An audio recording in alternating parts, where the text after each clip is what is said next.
अक्कलकुवा तहसील कार्यालय या ठिकाणी महसूल दिनानिमित्त तहसील कार्यालयाचे सर्व कर्मचारी व अधिकाऱ्यांना प्रमाणपत्र देऊन गौरविण्यात आले। यावेळी कार्यक्रमाच्या अध्यक्षस्थानी आमदार आमशा पाडवी उपस्थित होते। कार्यक्रमाप्रसंगी तहसीलदार विनायक घुमरे, निवासी नायब तहसीलदार दिलीप गांगुर्डे, महसूल नायब तहसीलदार तुषार चंद्रात्रे, कृषी उत्पन्न बाजार समिती संचालक काना नाईक या ठिकाणी उपस्थित होते। दिनांक 1 ऑगस्ट तर 7 ऑगस्ट पर्यंत सप्ताह साजरा करण्यात येणार आहे। या ठिकाणी विविध दिवसाला वेगवेगळ्या पद्धतीने उपक्रम साजरे करण्यात येणार असून बहुतांशी शासकीय कामाला चालना मिळून मार्गी लागणार आहेत। तहसील अंतर्गत येणारे प्रत्येक कर्मचारी व अधिकारी वर्गांना या ठिकाणी शाल, श्रीफळ व गुलाब पुष्प देऊन गौरविण्यात येत होते। आमदार आमशा पाडवी यांनी सांगितले की माझ्या जीवनाला खरी कलाटणी तहसील कार्यालय या ठिकाणाहून मिळाली। मी एक सर्वसामान्य रेशन दुकानदार असताना या ठिकाणी असलेले पुरवठा विभागातील अधिकारी व कर्मचाऱ्यांनी वेळोवेळी माझ्या जीवनातील दिनचर्येला बदल निर्माण करून दिला। माणूस कितीही मोठा झाला तरी आपल्याला बोट धरून कोणी चालवायचे शिकवलं असेल तर त्या व्यक्तीला कधी त्या प्रसंगाला विसरू नये।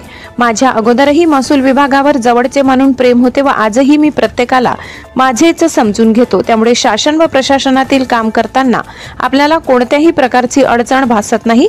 कार्यक्रमाप्रसंगी तहसीलदार विनायक घुमरे यांनी प्रस्तावना केली तर महसूल नायब तहसीलदार तुषार चंद्रात्रे यांनी सूत्रसंचालन केले। अनिल गुरव, प्रकाशा। नायब तहसीलदार झाले त्याने सुरुवात करा। त्याने सांगताना सांगितलं का एक आमदार आणि पालक आहे आणि त्याच्याबरोबर जे राहणारे जर टीम मजबूत राहिली तर आपला तालुकाचं नाव आपण जिल्ह्यामध्ये काय राज्यामध्ये काढू शकतो।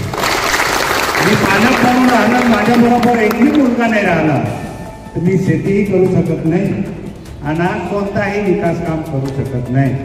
तर तुम्ही जर सर्व माझ्या बरोबर राहिले एकमेकांच्या, तुम्हाला असं वाटलं का आमच्या कोणीतरी आम्ही ज्याला मानतो, ज्यांच्या एक नेतृत्वाखाली आम्ही इथे काम करतो, जसं तहसीलदार साहेब असेल, मी आहे, आता एक लोकप्रतिनिधी म्हणजे या जिल्ह्याच्या पालकत्व, ज्या मतदारसंघाच्या पालकत्व असतो आणि त्याची जबाबदारी ते शेवटला गरीब आदिवासी असेल किंवा श्रीमंत असेल किंवा कर्मचारी, ते सर्वांची जबाबदारी एक पालक म्हणून त्या क्षेत्राच्या आमदारची असते। आणि तेवढं माझ्यात एकच राहील, जसं प्रत्येक क्षेत्रामधून आपण ज्याचे आपण कौतुक केले आणि म्हणून साहेबांना मी एक सांगितलं होतं का आज जरी महसूल असेल पण महसूल बरोबर महसूल सांगितल्यानंतर आला शेतकरी। आणि सकाळी माझ्याकडे कृषी मेळावा होता, त्याच्यामध्ये त्याने साहेब 8-10 जे तज्ञ होते ते बोलवले होते आणि मी कायम माती नमुनाचे जे विषय करतो तर ते सुद्धा त्याने मोराबापासून जे 8-10 जे सर्व बोलवले होते। जसं आज आपण प्रमाणपत्र वाटलं तसं आपण ते सुद्धा आपण प्रमाणपत्र वाटलं।